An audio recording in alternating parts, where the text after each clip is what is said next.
여러분, 옛 속담에요. 옛 속담에 10길 물속은 알아도 한 길 사람 속은 모른다, 이런 속담이 있습니다. 사람의 마음은 그만큼 헤아리기 어렵다는 이야기이기도 할 겁니다. 우리가 살아가면서 누군가의 관계에 있어서 그 상대방의 마음을 잘 헤아릴 수 있으면 너무너무 좋을 것 같은데 그게 보통 어려운 일이 아니란 말이에요. 아주 어렵단 말이에요. 심지어는 서로 사랑하는 연인들끼리의 관계에서도 그 마음을 헤아리는 게 쉬운 일은 아니에요. 쉬운 일은. 어느 기관에서 지금 연애를 하고 있는 사람들을 대상으로 조사를 했는데 남자가 자기 애인한테 가장 많이 하는 말이 무엇이냐 조사해 봤답니다. 여러분, 1등이 무엇이었을 것 같으세요? 한번 상상해 보세요. 여러분이 연애할 시절에 여자분들은 지금 내 남편이 아니면 옛 남자친구가 나한테 가장 많이 했던 말이 뭘까? 남자분들, 지금 내 아내한테 아니면 내 옛 애인한테 내가 가장 많이 했던 말이 뭘까? 한번 더 더듬어 보세요. 무엇이었을까요? 1등이, 남자가 여자한테 가장 많이 하는 말 1등은 미안해, 내가 잘못했어랍니다. 미안해, 내가 잘못했어. 도대체 뭘 그렇게 잘못한 게 많은지 미안해, 잘못했어가 가장 많은 대답이었다라는 거예요. 그런데 남자가 그러면 미안해, 내가 잘못했어 이렇게 얘기하면 여자가 그 말 듣고 대답해야 되잖아요. 여자가 하는 대답 중에 제일 많은 대답이 뭐였을까요? 다 잘 아시는 것 같아요. 뭘 잘못했는데. 이게 1등이라는 거예요. 뭘 잘못했는데. 이 자리에 계신 여성 여러분들한테 제가 한마디 조언을 좀 드리자면, 남자가 잘못했다고 이야기했을 때 정말로 뭘 잘못했는지 알아서 이야기하는 경우는 거의 없으니까 제발 뭘 잘못했는데라고 다시 물어보지 마십시오. 뭘 잘못했는지 모르는데 여자친구가, 내 아내가 화나 있으니까 일단은 그 상황 좀 넘어가려고 알았어, 무조건 내가 잘못했다 그냥 그러는 거예요. 진짜 알아서 그러는 거 아니에요. 그러니까 제발 뭘 잘못했는데라고 다시 물어보지 않으셨으면 좋겠어요. 이 이야기를 듣고 있는 저희 아내도 꼭 참고해 주기를 바랍니다. 우리 김승구 장로님 할렐루야 하셨네요. 김주옥 권사님 꼭 기억해 주세요. 물론 저도 지금 제가 저희 아내하고 연애할 때 이런 대화를 심심치 않게 주고받았거든요. 그리고 뭘 잘못했는데라고 물어보면 그때부터 머리가 새하얘지는 거예요. 뭘 잘못했는데라고 저한테 물어보니까 뭐라고 또 대답은 해야겠는데, 내가 뭘 잘못했는지, 이 사람이 왜 화가 났는지는 모르겠는데 그냥 잘못했다고 얘기한 거거든요. 그래서 그때마다 제가 마음속으로 많이 생각했던 것 중에 하나가 뭐냐면, 정답이 뭘까? 이 사람 머릿속에 내가 한번 읽고 싶다. 도대체 무슨 마음으로 나한테 그런 질문할까? 내가 제발 그 마음 좀 알았으면 좋겠다라는 생각을 무수히도 많이 했었어요. 무수히도 많이. 여러분, 우리가 다른 누군가가, 나와 상대하는 누군가가 어떤 마음을 가지고 있는지, 어떤 생각을 가지고 있는지 잘 알 수 있다면, 그 사람의 마음을 내가 읽을 수 있다면, 그 사람과의 관계라든지 아니면 그 사람과의 사이에서 일어나는 모든 일들이 아주 수월하게 잘 진행될 수 있을 거예요. 그리고 나와 관계하는 그 사람을 내가 아주 흡족하게 만들어줄 수도 있을 것 같아요. 왜요? 그 사람의 마음이 어떤 생각하고 있는지 내가 잘 알고 있으니까. 그렇다면 같은 맥락에서 우리와 하나님과의 사이에서도, 나와 하나님과의 관계에서도 내가 만약에 하나님의 마음이 무엇인지 알고 그 하나님께서 원하시는 대로, 그 하나님의 마음대로 행하는 삶을 살아가면 우리 하나님은 나 때문에 흡족해 하시지 않을까요? 우리 오늘 본문 말씀이요, 오늘 같이 나눈 본문 말씀 너무 유명한 말씀이죠. 이 달란트 비유의 말씀. 어떤 주인이 먼 길을 떠나면서 자신의 종들을 부릅니다. 그래서 한 사람에게는 금 5달란트를, 또 한 사람한테는 2달란트를, 그리고 마지막 한 사람한테는 1달란트를 주고 떠나지요.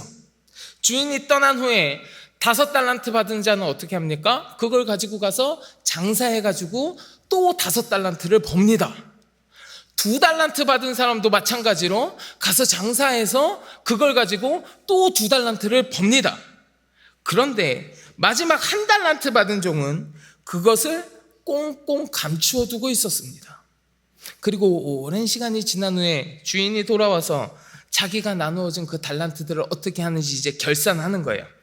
자, 첫 번째 종이 5달란트 받은 종이 와서 주인님, 내가 이거 가지고 5달란트 주셨는데 내가 이거 가지고 장사해서 5달란트를 더 남겼습니다. 당신이 주신 5달란트와 또 더 벌은 5달란트, 10달란트 여기 있습니다. 보고하지요. 그랬더니 주인이 뭐라고 합니까? 잘하였도다 착하고 충성된 종아 라면서 칭찬해주고 더 많은 것을 맡기겠다고 하고 주인의 즐거움에 참여할 것이다 라고 이야기해 줍니다. 두 번째, 2달란트 받은 이 종도 마찬가지죠. 내가 장사해서 2달란트를 남겼습니다. 당신이 맡기신 2달란트와 내가 번 거 2달란트가 여기 있습니다 하고 보고하지요. 첫 번째 종과 마찬가지로 주인은 이 종에게 잘하였다다 착하고 충성된 종아 라고 하면서 칭찬하고 그에게 많은 것을 맡기고 주인의 즐거움에 참여할 것이라고 이야기합니다. 그리고 마지막 1달란트 맡겼던 종이 이제 와서 보고하는데 나는 돈을 땅에다 꽁꽁 묻어놨었습니다. 묻어놨다가 이제 당신이 돌아왔으니 그걸 갖고 와서 당신한테 그대로 다시 돌려드립니다. 당신이 나에게 줬던 1달란트 여기 있습니다 하고 이렇게 보고하지요. 그랬더니 주인이 뭐라고 했습니까? 이 악하고 게으른 종아 라고 하면서 책망하고 그를 내어 쫓아버립니다. 여러분, 이 말씀을 보시면서요, 여러분들은 이 3명의 종, 5달란트 받은 사람, 2달란트 받은 사람, 1달란트 받은 사람, 이 3명의 종이 주인으로부터 다른 평가를 받게 된 이유가 무엇이라고 생각하십니까? 5달란트, 2달란트 이렇게 받은 종들은 열심히 노력해서 주인에게 돈을 벌어다 줬고 1달란트 받은 이 종은 게으르게 그냥 묻어둬가지고 주인에게 아무런 이득도 안겨주지 못했으니 주인이 이렇게 다른 평가를 내린 것이다. 뭐 이렇게 생각하십니까? 뭐 그것도 맞는 이야기일 수도 있습니다만 주인에게 얼마나 이득을 안겨다 주었느냐는 사실 큰 이유가 아니에요. 그 차이가 나는 결정적인 원인이 아닐 겁니다. 만약에 생각해 보세요. 5달란트 받은 종이요. 5달란트 받은 사람이 열심히 일해가지고 주인님이 주신 5달란트 가지고요. 제가 열심히 장사하고 열심히 일했습니다. 그런데 내가 열심히 하기는 했는데 경기가 너무 나빴어요. 장사가 잘 안 됐어요. 그래서 내가 많이 벌지는 못하고 1달란트밖에 못 벌었습니다. 그래서 당신이 맡기신 5달란트 그리고 내가 경기는 안 좋았지만 열심히 일해서 벌은 1달란트 다 합해서 6달란트 여기 있습니다. 이렇게 바쳤으면 그럼 주인이 뭐라고 했을까요? 내가 5달란트나 줬는데 너 기껏 1달란트밖에 못 벌었어? 이 악하고 게으른 종아, 적어도 5달란트는 벌어왔었어야지. 뭐 이랬을까요? 저는 아니라고 생각합니다. 전 그러지 않았을 거라고 생각해요. 이 종들을 향한 주인의 평가가 다를 수밖에 없었던 이유는 그 근본적인 차이점은 뭐냐면 이 종들이 얼마를 벌었느냐, 이 종들이 주인에게 얼마나 이득을 안겨주었느냐가 아니에요. 그 달란트를 자신에게 맡기는 그 주인의 마음을 알았느냐 모르느냐예요. 그 주인이 바라고 원하는 대로 행동했느냐 아니냐라고요. 그게 가장 큰 차이점이고요. 그것 때문에 이 종들을 향한 주인의 평가가 달라진 거예요. 네가 많이 벌었으니까 너는 착하고 너는 안 벌었으니까 너는 악하다가 아니라고요. 그걸 그에게 맡기는 그 주인의 마음, 그 주인이 이 종에게 어떻게 했으면 좋겠다라고 바라고 원하는 대로 했느냐 안 했느냐가 가장 큰 이유예요. 가장 큰 이유예요. 이 종들에게 중요한 건 내가 얼마나 대단한 성과를 거두었느냐, 내가 얼마나 큰 결실을 맺었느냐가 아니라 내가 얼마나 성실하게 주인의 뜻을 따랐느냐? 내가 주인이 원하는 대로 행함으로 주인을 흡족하게 해드렸느냐? 나를 향한 우리 주인의 마음이 무엇인지 내가 아느냐 모르느냐가 제일 중요한 거라고요. 여러분 생각해 보세요. 이 종들이요, 달란트 가지고 가서 돈 많이 벌어왔어요. 많이 벌면 좋죠. 뭐 많이 벌었는데 나쁠 거야 없지요. 그런데 사실은 이 주인의 입장에서는 많이 못 벌어도 상관없어요. 아예 못 벌어도 돈은 상관없어요. 주인은 이 종들이 많이 벌고 적게 벌고에 좌지우지 될 만큼 부족한 사람이 아니에요. 종들이 많이 벌고 적게 벌고와 상관없이 주인은 자기가 갖고 있는 게 아주 풍요로운 사람이라고요. 자, 여러분 상식적으로 생각해 보세요. 상식적으로 자기가 지금 종들한테 다 합쳐가지고요 8달란트라는 돈을 맡기고 갔어요. 여러분 사실 이 8달란트라고 하는 돈이 엄청난 돈입니다. 엄청난 돈이에요. 뭐 딱 얼마다 이렇게 이야기하기는 좀 그렇지만 조금씩 차이가 있기는 한데, 뭐 그 가치를 평가하는 여러 가지 이야기들이 있기는 한데, 그 중에 하나가 뭐냐 하면 이 1달란트는 그 고대 시대에 뭔가 기술에 숙련된 숙련공의 20년치 품삯이 1달란트라 그래요. 그럼 8달란트면 얼마예요? 숙련공이 160년 동안 벌어야 되는 돈이에요. 160. 여러분 160년 동안 여러분 돈을 모으시면 얼마나 버실 것 같으십니까? 여러분 지금부터 160년 동안 돈을 벌어요. 100원도 안 쓰고 모아요. 그럼 얼마나 모으실 수 있어요? 뭐 한 3천억씩은 다 모으시겠죠? 안 되시나요? 아무튼 어마어마하게 큰 돈이에요. 8달 굉장히 큰 돈입니다. 그렇게 큰 돈을 종들한테 그냥 맡기고 갔어요. 종들한테 그냥 맡기고 갔다고요. 여러분 누군가한테 보증 서달라는 부탁 받아보신 적 있으세요? 경험 있는 분도 있으실 겁니다. 저도 부탁 받아봤거든요. 제가 아는 친구한테, 꽤 친하게 지내던 친구인데 저한테 보증을 서달라고 연락이 온 적이 있어요. 그런데 제가 무슨 보증을 서줄 만한 형편이 되는 것도 아니고, 또 아내도 있는데 아내 몰래 보증 서줬다가 큰일 나면 뭐 이거 어떻게 돌이킬 수도 없는 거고, 그래서 친구야 미안하다. 내가 보증을 서줄 수 있는 형편이 안 되고 내가 우리 아내하고도 얘기하지 않아서 보증을 서줄 수 없다. 거절했어요. 거절하고 대신 내가 보증은 서줄 수 없지만 너 지금 많이 어렵고 힘들 텐데 내가 갖고 있는 돈 조금 보낸다. 큰 돈은 아니지만 안 갚아도 되니까 그거 가지고 밥이라도 한 끼 사 먹고 기운 냈으면 좋겠다. 그러면서 제가 갖고 있는 돈을 좀 보냈습니다. 뭐 물론 제가 가진 게 많은 사람은 아니니까 그 돈이 큰 액수는 아니지만 제 형편에 누구한테 이렇게 막 뿌리고 다닐 만한 그런 적은 돈도 아니었거든요. 제 형편은 꽤 큰 돈이었습니다.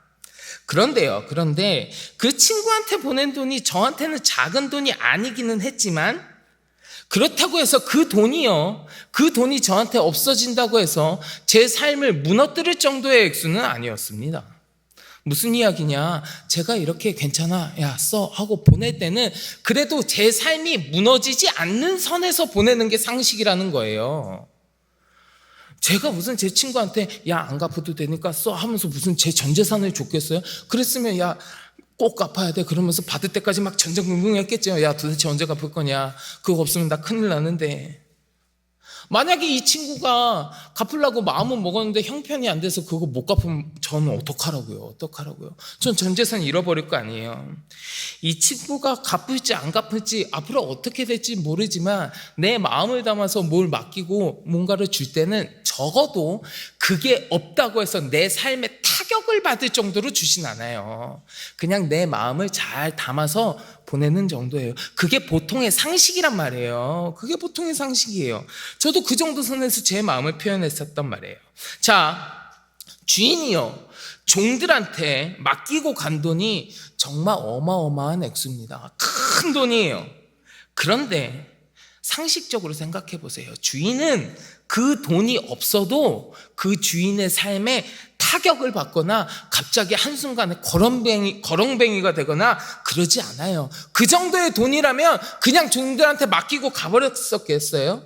만약에 그 8달란트의 돈이 이 주인이 가지고 있는 전 재산이었다면 이 돈을 그냥 종들한테 맡길 수 있었겠냐고요. 그 종들이 까먹으면 어떻게 할 건데요? 큰 돈이라고 그 종들이 그 돈 들고 튀면 어떡할 건데요? 그러면 그 주인은 자기 전 재산 잃어버리고 그 삶이 무너져 버리는데 그 정도의 금액을 맡길 수 있었겠어요?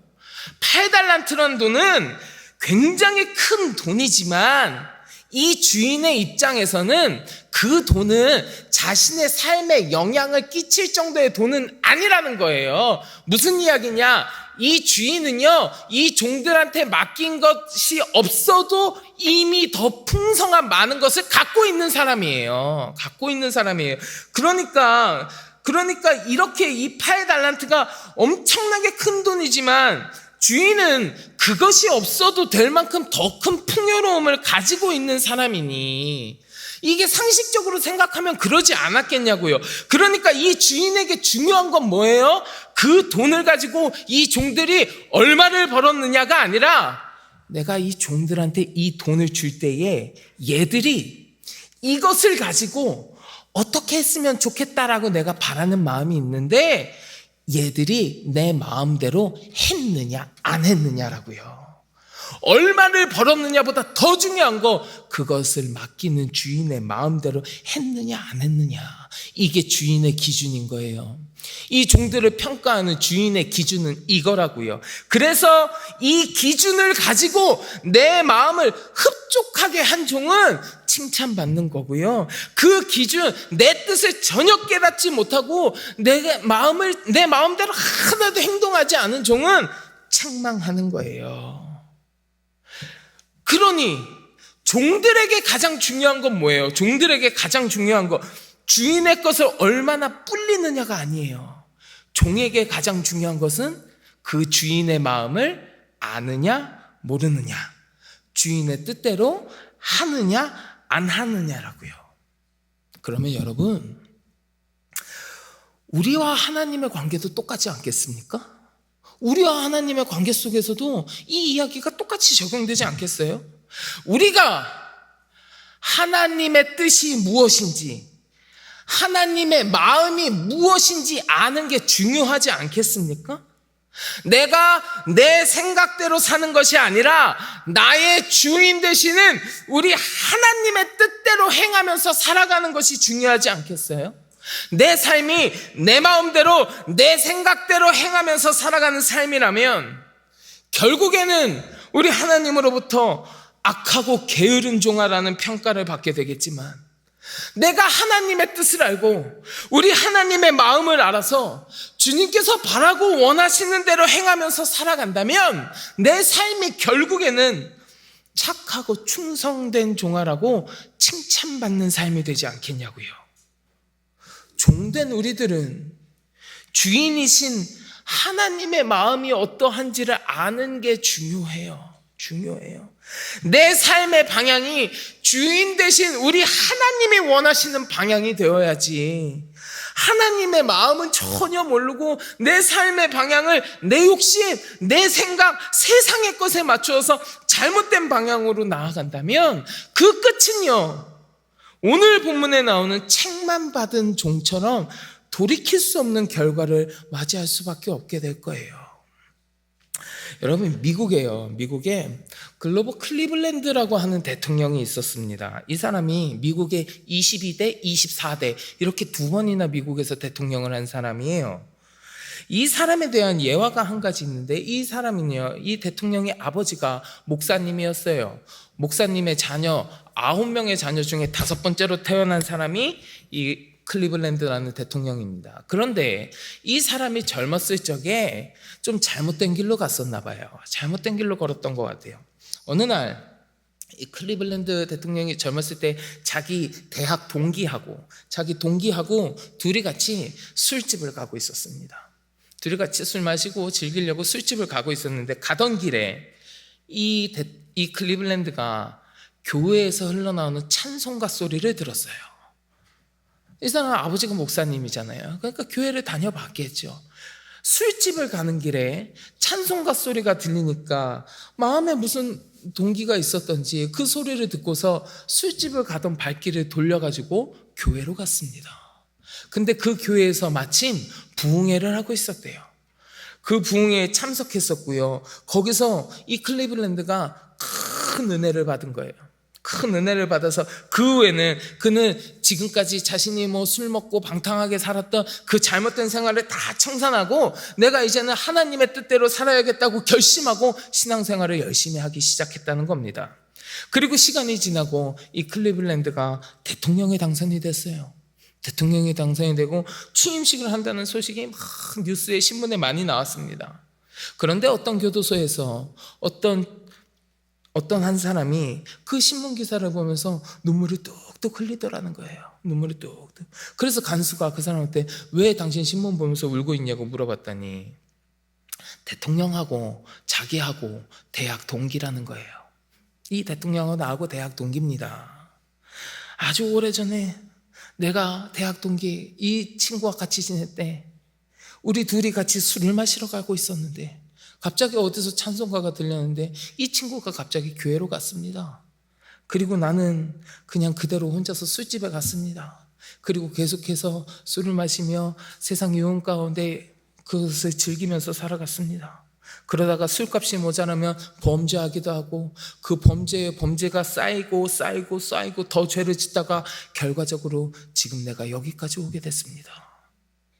만약에 그때 클리블랜드가 아니라 내가 발걸음을 돌려서 교회로 가고 하나님의 뜻대로 살았으면 나는 지금 이 자리가 아니라 내가 대통령의 자리에 있었을지도 모릅니다 라고 얘기하면서 눈물을 뚝뚝 흘렸다는 거예요. 대학교 동기로 같이 지내던 사람이잖아요. 같은 생활하던 사람이잖아요. 근데 한 사람은 대통령이 됐고요. 한 사람은 감옥에 있는 죄수가 되어버리는 이 엄청난 결과의 차이가 어디서 비롯되었느냐고요. 처음부터 대통령과 죄수로 정해져 있던 거 아니에요. 처음에는 같이 잘못된 길을 걸어가고 있었어요. 그런데 한 사람은 거기서 돌이켜서 하나님의 뜻대로 살아가기 시작했고 한 사람은 계속해서 세상의 것 쫓아가면서 살아가고 그 결과가 이러한 차이를 만들게 되는 거라고요. 여러분, 우리도 마찬가지라는 겁니다.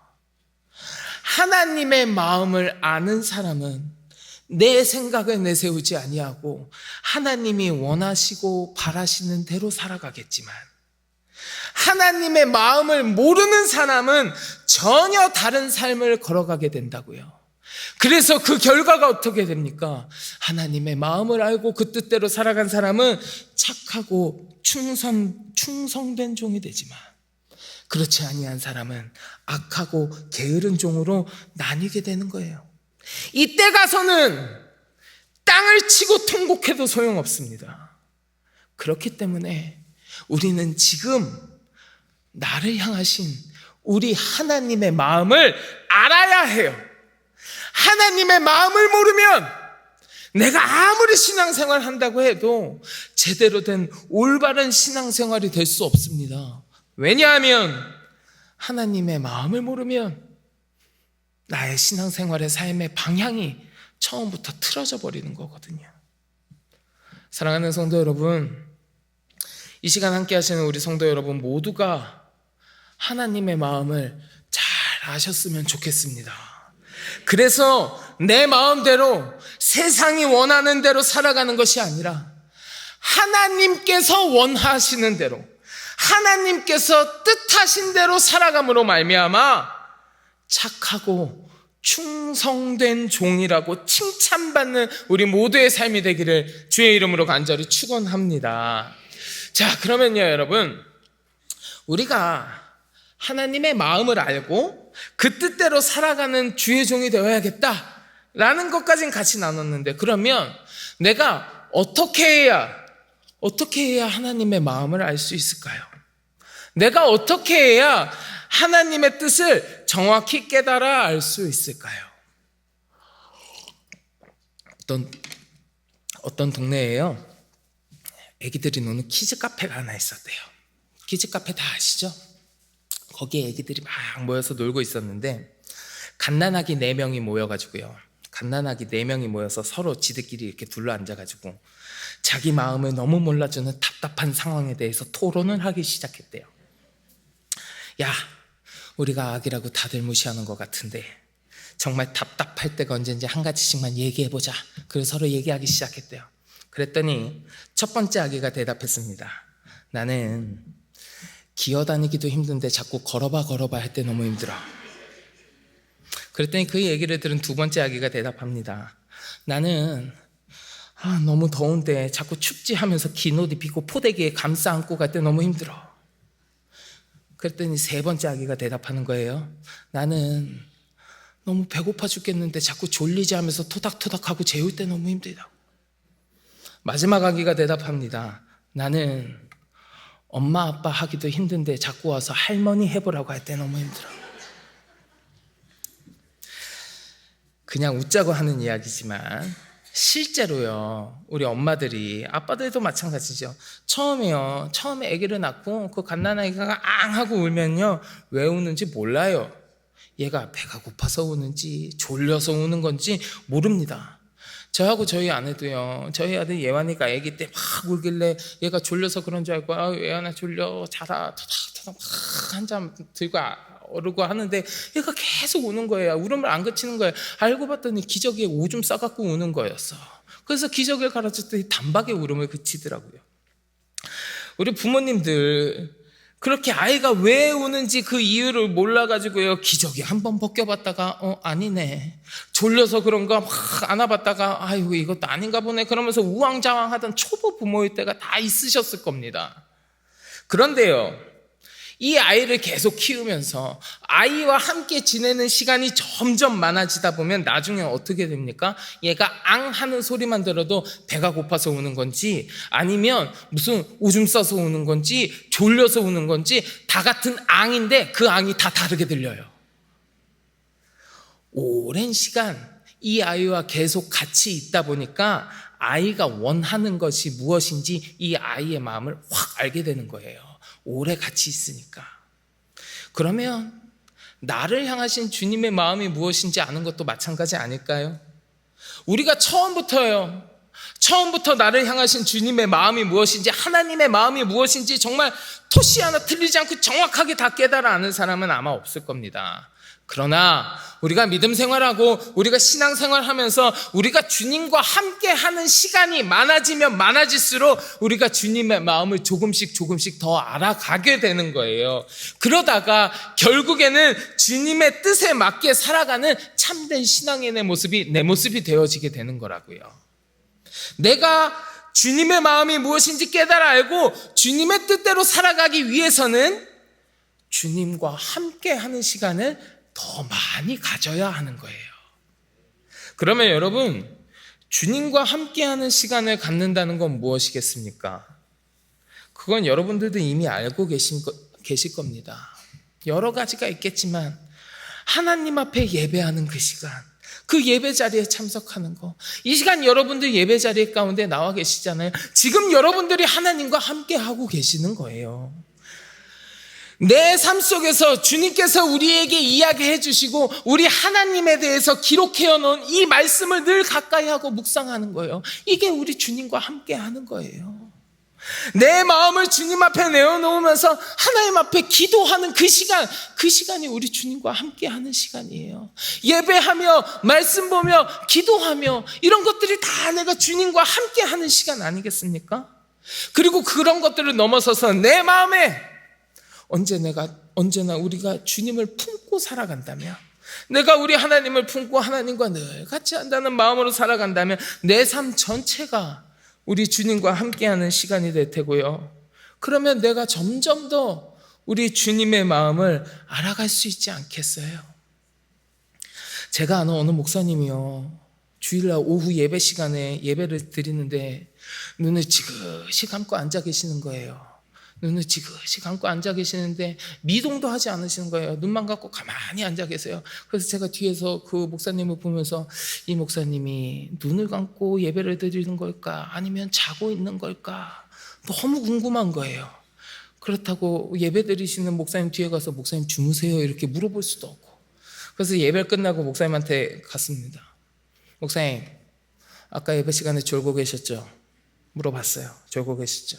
그랬더니 이 목사님이 뭐라고 하셨냐면, 야 정수야, 나는 절대로 졸지 않아. 나는 언제나 눈 감으면 기도하고 눈 뜨면 전도하는 사람이야. 눈 감고 있으면 기도하는 줄 알아라.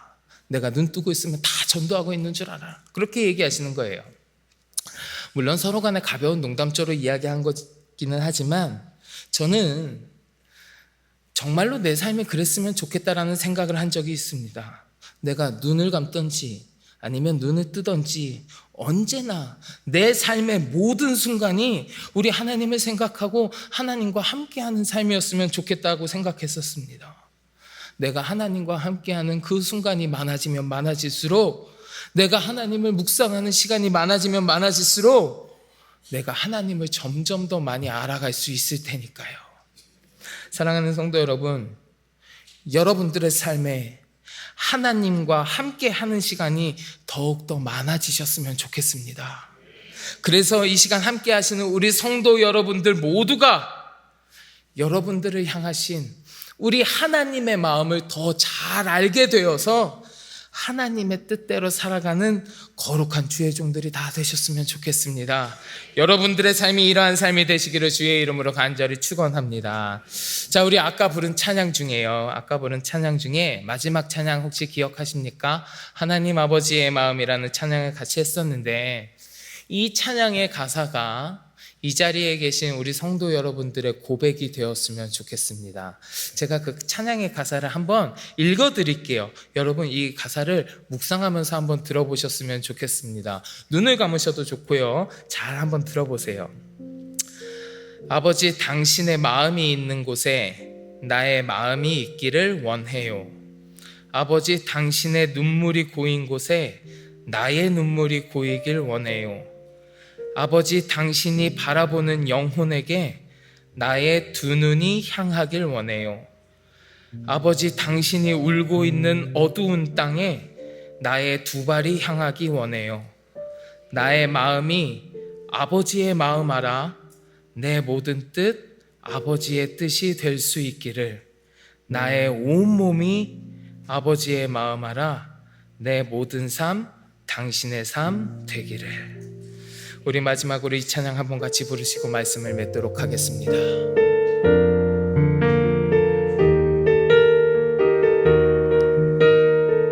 아버지, 당신의 마음이 있는 곳에 나의 마음이 있기를 원해요. 아버지, 당신의 눈물이 고인 곳에 나의 눈물이 고이길 원해요.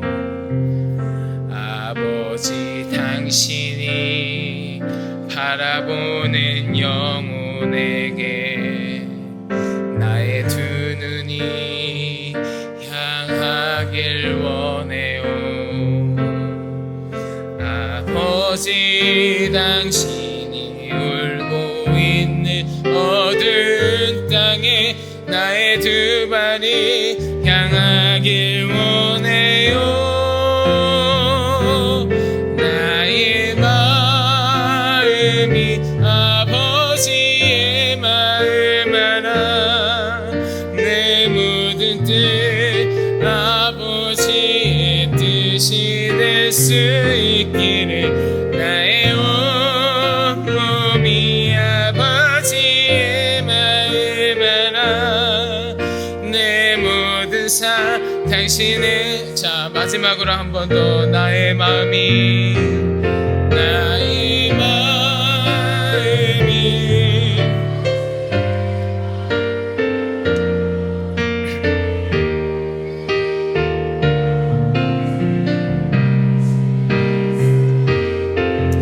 나의 온몸이 아버지의 마음 알아 내 모든 삶 당신의 삶 되기를. 아멘. 사랑하는 성도 여러분, 우리 모두가 하나님의 마음을 알고 그 뜻대로 행함으로 말미암아 우리 주님으로부터 잘하였도다 착하고 충성된 종아, 네가 적은 일에 충성하였음에 내가 많은 것을 내게 맡기리니 내 주인의 즐거움에 참여할지어다. 이 칭찬을 들을 수 있는 삶을 살아가시는 우리 모두가 되기를 주의 이름으로 간절히 축원합니다. 기도하겠습니다. 하나님, 나를 향하신 하나님의 마음을 잘 알고 싶습니다. 그 마음을 알아 주님께서 원하시고 바라시는 대로 살아가는 나의 삶이 되기를 원합니다. 내 삶이 하나님을 흡족하게 해드리는 삶이 되게 하여 주옵소서. 그리하여서 우리의 삶을 하나님께서 잘하였도다 착하고 충성된 종아라고 칭찬하여 주시는 삶이 될 수 있도록 주님 은혜를 내리워 주시옵소서.